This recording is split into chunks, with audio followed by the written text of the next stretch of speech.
हनुमान जी के लिए इस दुनिया में कोई भी काम कठिन नहीं है। हनुमान जी के लिए सब कुछ संभव है।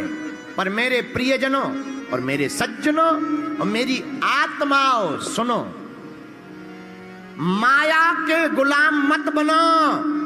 तुम्हें बनना ही है तो माधव के गुलाम बनो।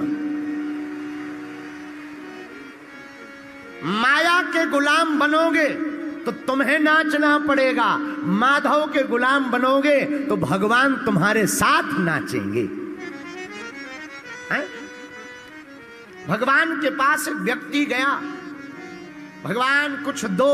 भगवान बोले हमारे पास देने के लिए दो चीजें, एक भक्ति एक माया, बताओ क्या चाहते हो। तो व्यक्ति ने कहा महाराज हमें दोनों का अर्थ समझाओ, भक्ति का अर्थ क्या, माया का अर्थ क्या, माया को पाने से क्या होगा, भक्ति को पाने से क्या होगा। मुस्कुराते हुए गोविंद ने कहा भैया अगर तुम्हें नाचना है तो माया ले लो और मुझे नचाना है तो भक्ति ले लो। अगर मुझे नचाना तो भक्ति ले लो और मेरे पागलो, बात बिल्कुल सही है। माया के पुजारी बनोगे तो तुम्हें चिंता करनी पड़ेगी और भगवान के पुजारी बनोगे तो भगवान को चिंता करनी पड़ेगी। और एक बात, चिंता सबको खाते हैं, चिंता सबकी पीर, और जो चिंता की फांकी करे सुबह को नाम फकीर। चिंता सबको खाती है, इसलिए मेरे प्रियजनों हमारी प्रार्थना है, तुम्हें महान बनना है तो याद रखना आज की हमारी कथा को तुम अपनी जिंदगी की डायरी में नोट कर लेना। मेरे पागलों, कोई भी इंसान भवनों से महान नहीं बनता है, भावनाओं से महान बनता है? साधन से महान नहीं बनता, साधना से महान बनता है। उच्चारण से महान नहीं बनता, उच्च आचरण से महान बनता है। तो अगर तुमको महान बनना है एक ही उपाय है, क्या? प्रभु के चरणों को पकड़ लो। किसको पकड़ लो? अरे जरा जोर से तो बोलो, किसको पकड़ लो? अच्छा महाराज आप कोई उपाय बताइए कि भगवान को पाया जा सके। अरे उपाय क्या बताना, बहुत सरल उपाय है। कौन सा उपाय? एक है हमारी नजर में पोस्टमैन, जो तुम्हें राम जी से मिलवा सकते, तुम्हारी खबर को आदान प्रदान कर सकते। कौन? तुम्हारे भजन राम को पावे, तुम्हारे भजन राम को पावे, तुम्हारे भजन राम को पावे, तुम्हारे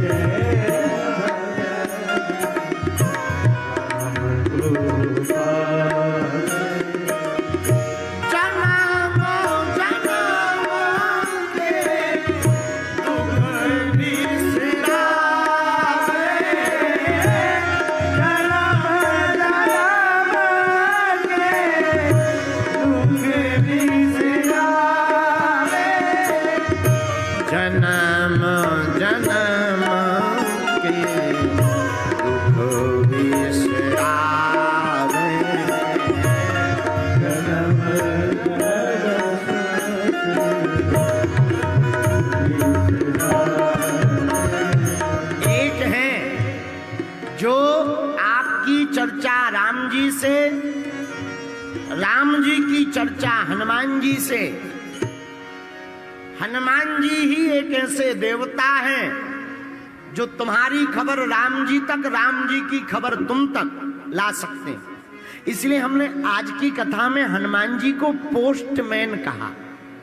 क्या कहा? बोलो बोलो बोलो। पोस्टमैन। पोस्टमैन का काम क्या? खबर लाना और ले जाना। हनुमान जी का यही काम है। खबर लाना ले जाना। कोई भी भक्त रोता हुआ दिखाई देता राम जी के लिए, राम राम राम राम राम राम कहता हूं, हनुमान जी राम जी के पास जाकर कह देते सरकार अपना है। और हनुमान जी का सपोर्ट लगाने के बाद भगवान फिर गुण अवगुण नहीं देखते, उसको अपने गले लगा लेते हैं। महात्मा जिसका सपोर्ट कर दें परमात्मा उसी को अपना बना लेते हैं। यही स्वभाव है श्री हनुमान जी महाराज का। इसलिए हमने कथा में, आज की कथा में सूत्र दिया, तुमरे भजन राम को पावे। हनुमान जी महाराज राम जी से मिलाने का सबसे बढ़िया सेतु है। सेतु मतलब पुल। बोलो जय सिया राम। जोर से बोलो और जोर से बोलो, बुरा ना मानना। सच बात यह है हम लोग भगवान को तो पाना चाहते हैं, भगवान के लिए तो घूम रहे हैं, पर भगवान को पाने के साथ साथ भगवान से कुछ और भी पाना चाहे। हम लोग भक्ति भी करते हैं तो भगवान के लिए नहीं, अपने लिए। हमें मकान मिल जाए, लुगाई मिल जाए, पड़ोसी सुधर जाए, दुश्मन मर जाए, गाड़ी बन जाए, यह हम भगवान से पाना चाहते हैं। हमारे प्रियजनों, हम आपसे यही प्रार्थना करना चाहते हैं, अगर हम प्रभु को पा लेंगे तो हम सब कुछ पा लेंगे। भाई ऐसे समझो, जैसे किसी को समुद्र में घूमने का मौका मिले तो वो फिर छोटी मोटी नदियों में उतना आनंद नहीं ले पाएगा जितना समुद्र का आनंद है। और भगवान तो आनंद के सागर हैं। जब परमानंद पूर्ण राजा प्रभु श्री रघुनाथ जी राम जी मिल जाएंगे तो भैया संसार का सुख दुख हम लोगों का बाल बांका नहीं कर पाएगा, हम लोग तो सदा आनंद में ही जिएंगे। तो राम जी से मिलाने वाले कौन हैं? हनुमान जी महाराज। बोलो हनुमान जी महाराज की।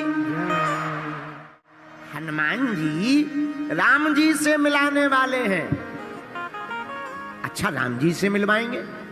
परम पूज्य श्री हनुमान प्रसाद पोद्दार जी अपनी पुस्तक भक्त राज हनुमान में कहते हैं कि हनुमान जी पोस्टमैन है। क्या है हनुमान जी? पोस्टमैन। अच्छा, हनुमान जी की एक और आदत है, जो भी राम राम राम राम राम राम जपता है हनुमान जी उसके पीछे पड़ जाते।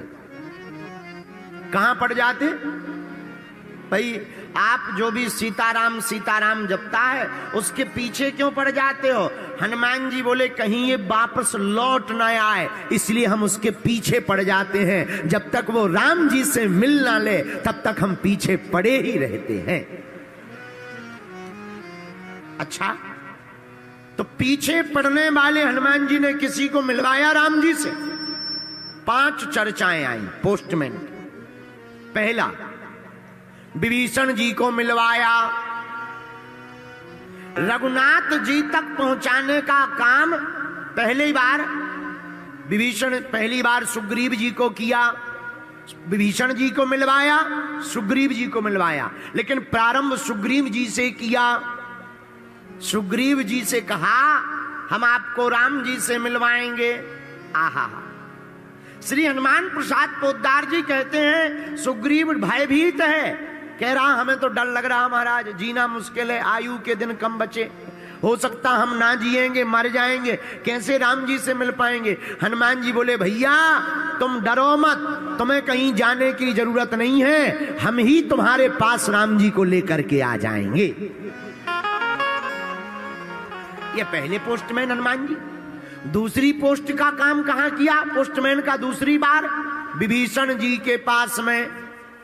और विभीषण जी के पास में तो ऐसा पोस्टमैन का काम किया, और धन्य है विभीषण जी, तुम्हारो मंत्र विभीषण माना, लंकेश्वर भय सब जग जाना। जहां इन्होंने खबर दी भैया हमारी जिंदगी तो राम जी ने बनाई है, वो बड़े दयालु हैं, तुम उनके चरण पकड़ लो।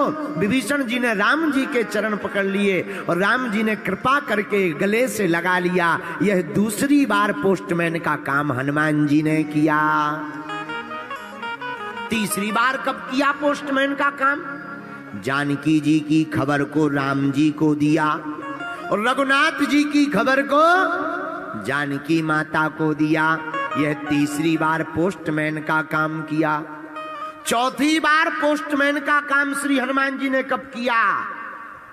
सुकंत नाम के राजा के समय, जब सुकंत नाम के राजा को मारने के लिए भगवान राम ने प्रण ले लिया संत गुरु अपराध के लिए, तब फिर माता की आज्ञा से हनुमान जी ने पोस्टमैन का काम किया।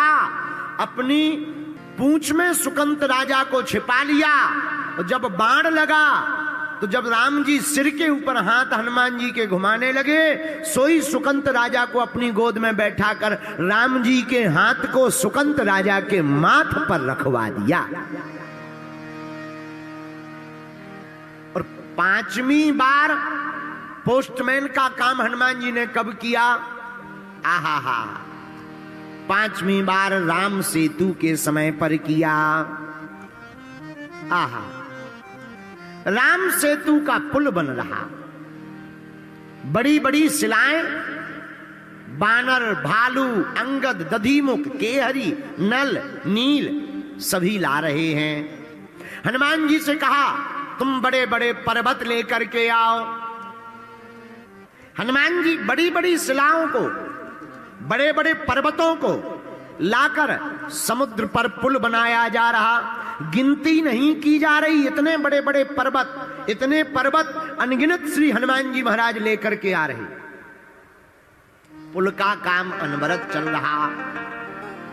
एक पर्वत को लाते समय रास्ते में सूचना मिली हनुमान जी को कि राम जी ने, रघुनाथ जी ने कहा राम सेतु बंधन का कार्य पूर्ण हो गया, अब पर्वत जो जहां है वहीं पर रख दो, यहां लाने की आवश्यकता नहीं है। एक पर्वत को लेकर उड़कर चले आ रहे थे हनुमान जी, उसी पर्वत को वहीं पर रख दिया, बीच रास्ते में रख दिया। वो जगह कौन सी थी? श्री धाम वृंदावन के नजदीक में गोवर्धन। वहां पर पर्वत को रखा तो वह पर्वत प्रकट होकर रोने लगा।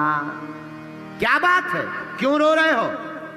हाथ जोड़ते हुए गोवर्धन जी कहने लगे महाराज, आज तक का रिकॉर्ड हमने देखा, आपको जिसने भी अपना बनाया या आपने जिसका भी हाथ पकड़ा वो भगवान से जरूर मिला, पर मेरा ऐसा कौन सा पाप है कि आपने मुझे हाथ पर भी रखा फिर भी मैं भगवान से नहीं मिल पा रहा।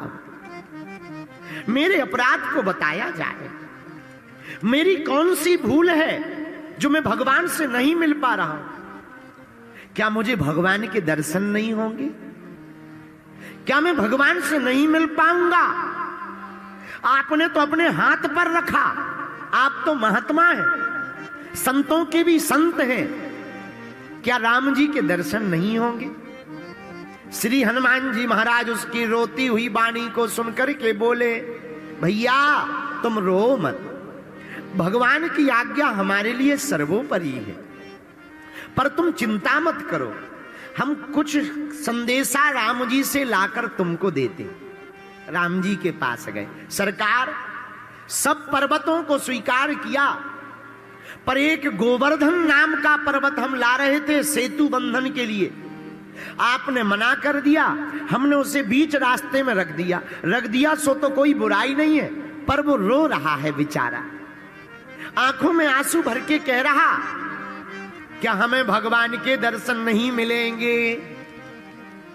राम जी बोले, भैया हनुमान, सेतु बंधन का काम तो पूरा हो गया, लेकिन अगर वह पर्वत रो रहा और तुमने उसे अपने हाथ पर रखा तो तुमने तो अपने हाथ पर रखकर अपने सम में रखा होगा, जाकर के तुम वचन दे आओ, हम द्वापर युग में जब श्री कृष्ण अवतार लेकर के आएंगे उस पर्वत को दर्शन भी देंगे और अपनी उंगली पर उठाकर अपने सिर पर रखेंगे। हम सम में नहीं, तुम महात्मा हो, महात्मा जिसे स्वीकार कर ले उसे हम सिर पर रखेंगे। हनुमान जी की आंखों से आंसू आ गए। आहा, गोवर्धन पर्वत के पास आए, भैया तुम्हारे भाग्य खुल गए।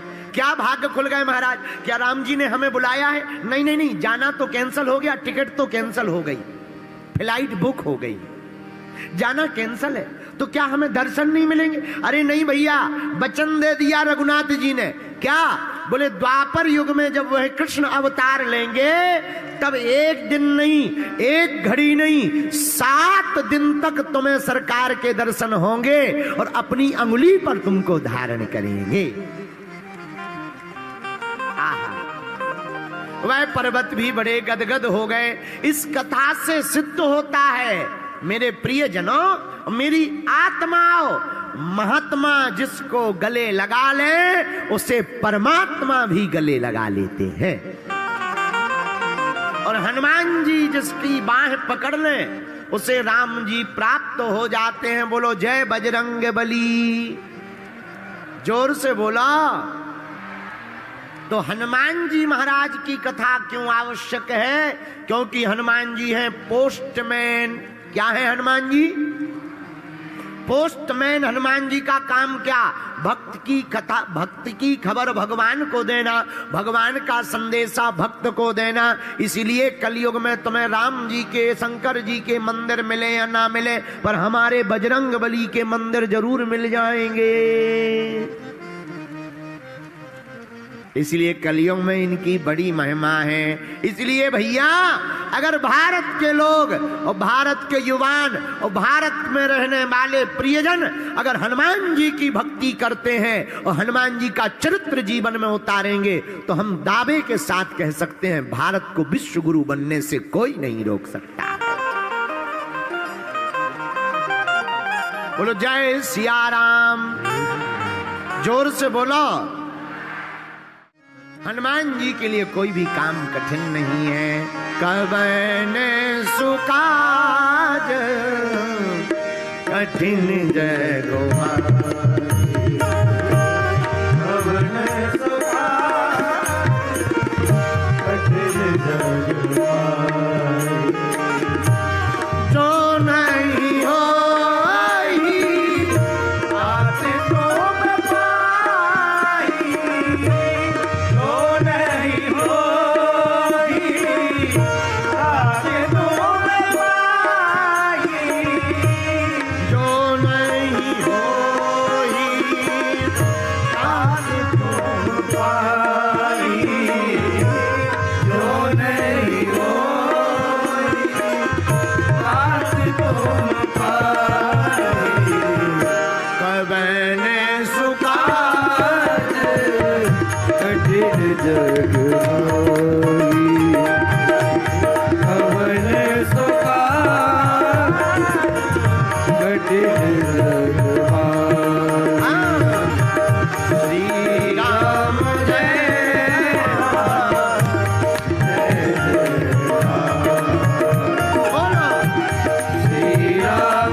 कोई काम हनुमान जी के लिए कठिन नहीं। दूसरी बात और सुनिए, हनुमान जी पोस्टमैन तो है ही है। एक बात और बहुत ध्यानपूर्वक सुन लो। वर्तमान में, कलिकाल में, कलयुग में अगर कोई देवता प्रत्यक्ष रूप में है तो वो केवल हनुमान जी हैं, क्योंकि अजर अमर है। अजर अमर गुण निधि सुत हूं, सप्त चिरंजीवियों में एक हैं। इसलिए वर्तमान में कोई जीवंत देवता, प्रत्यक्ष देवता सन्मुख हैं तो वो हनुमान जी हैं भैया। इसलिए कलिकाल में हनुमान जी की भक्ति करने वाले साधक को राम जी भी प्राप्त होंगे और हनुमान जी की कृपा भी प्राप्त होगी।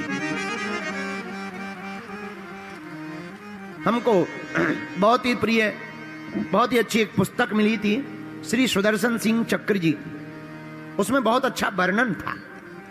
आहा, वर्णन का क्या कहना। वो अपनी पुस्तक में लिख रहे हैं कि हनुमान जी बाल्यकाल से ही अद्भुत, जब बचपन में छोटे से बालक थे हनुमान जी, और उनको जब माताएं या गांव के लोग जो आसपास रहने वाले लोग थे वनवासी, वो गोद में लेते थे तो उनका ज्वर मिट जाता था।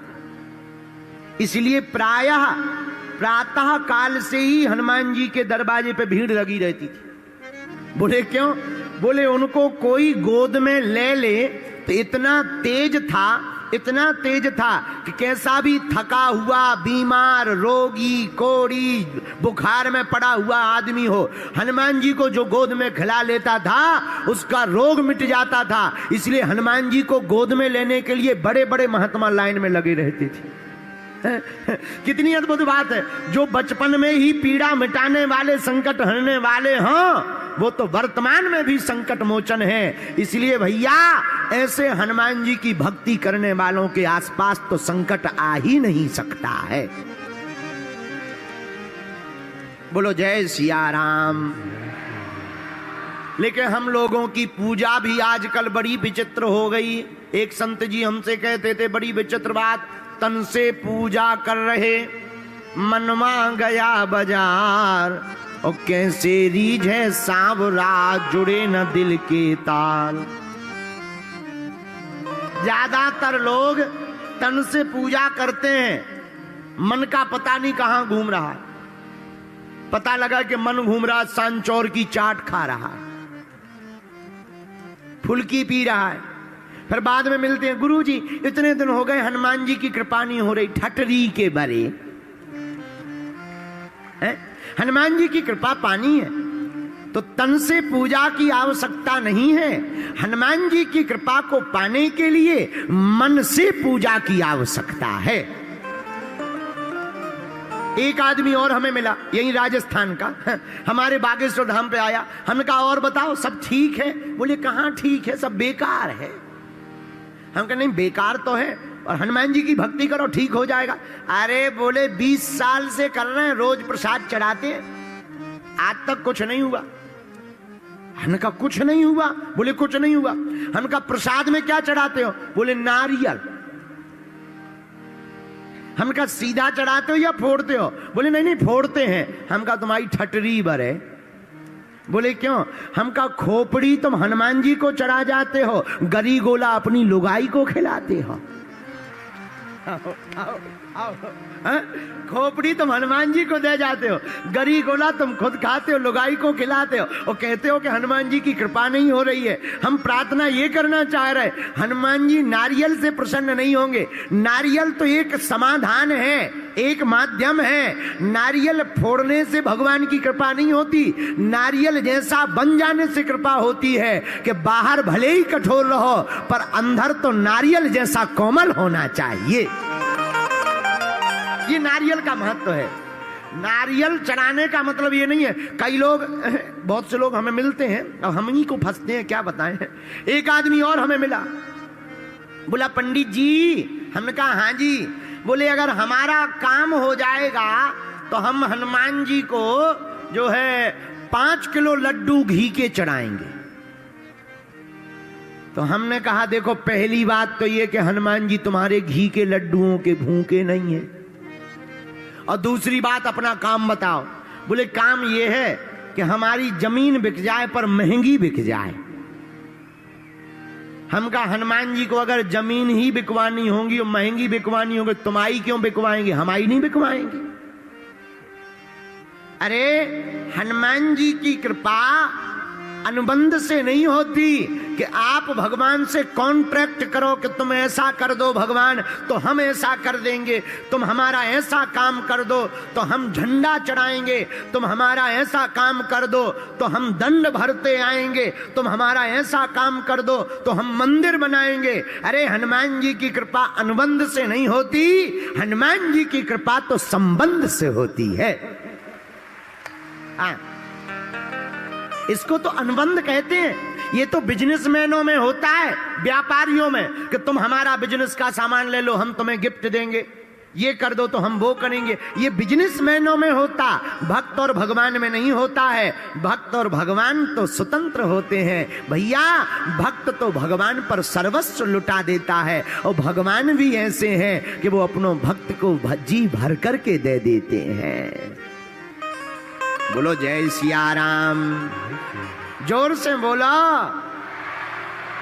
और जो भक्त भगवान के भरोसे होता, ऐसे समझो, मेला में एक 5 साल का बच्चा गया, एक 15 साल का, एक माताजी के दोनों बेटे, एक 15 साल 20 साल का था, एक 5 साल का।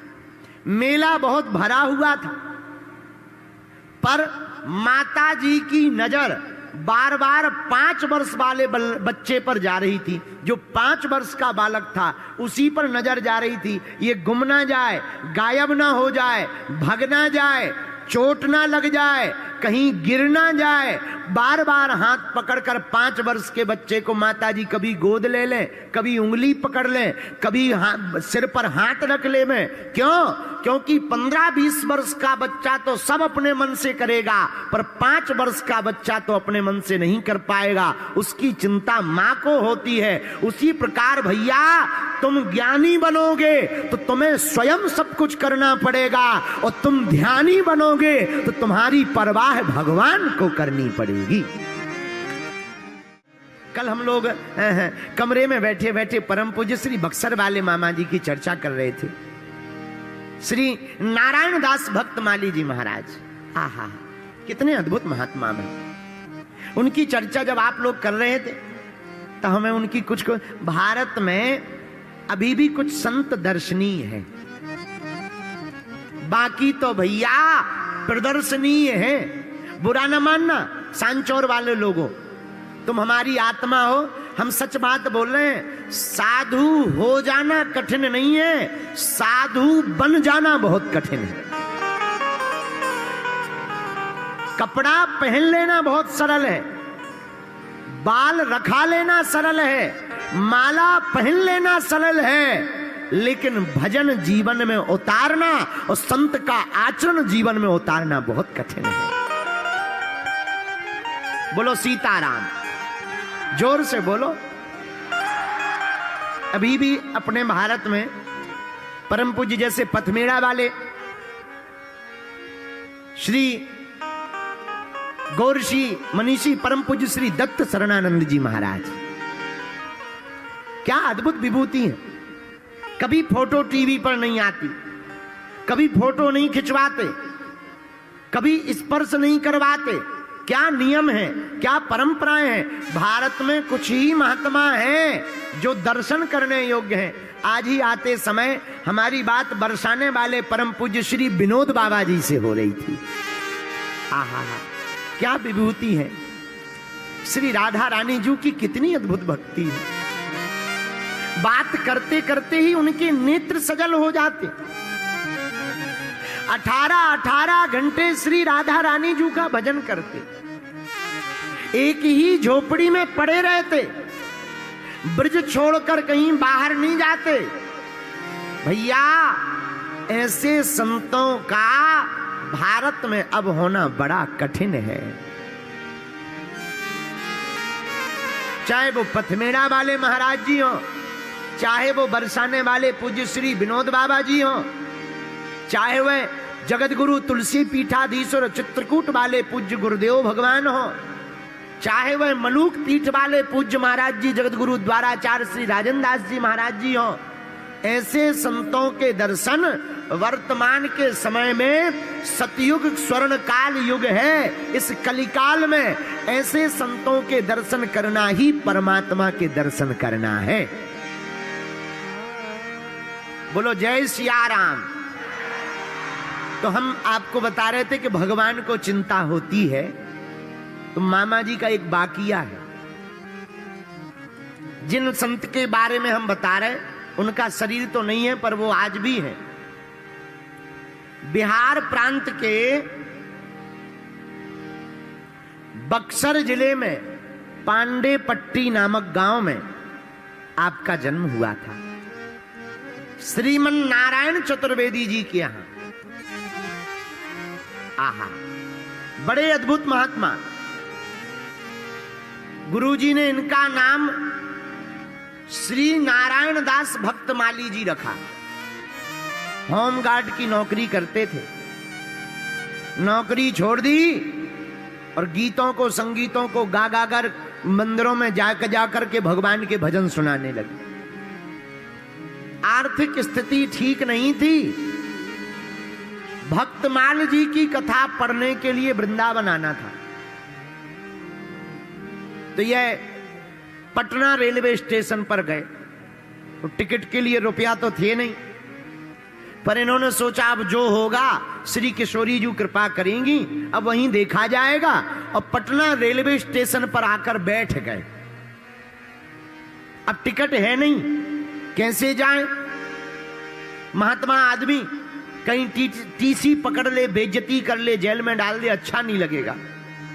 वहीं एक कोने में रेलवे स्टेशन पर बैठकर आंखों में आंसू भरकर रोने लगी। श्री किशोरी जी को प्रणाम करने लगे और आंखों में आंसू भरकर रोने लगे। भैया, आपने अपने मुंह से खुद इस घटना को कई बार कहा। भक्तमाली जी कहते हैं कि हमारे सामने बैठे हुए एक सरदार जी उठे और झट से अपनी टिकट निकालकर बोले, क्यों बाबा, दिल्ली जाना है क्या? तो श्री मामा जी बोले कि हमको दिल्ली नहीं जाना, हमको तो वृंदावन जाना है, पर आप क्यों पूछ रहे? तो सरदार जी बोले, महाराज, हमें कोई जरूरी काम आ गया और हमारी टिकट दिल्ली तक की है, हमें जरूरी काम से वापस जाना है, हमारा फोन आ गया, अगर तुम्हें दिल्ली जाना हो तो ये टिकट हमारी ले लो, हमारी टिकट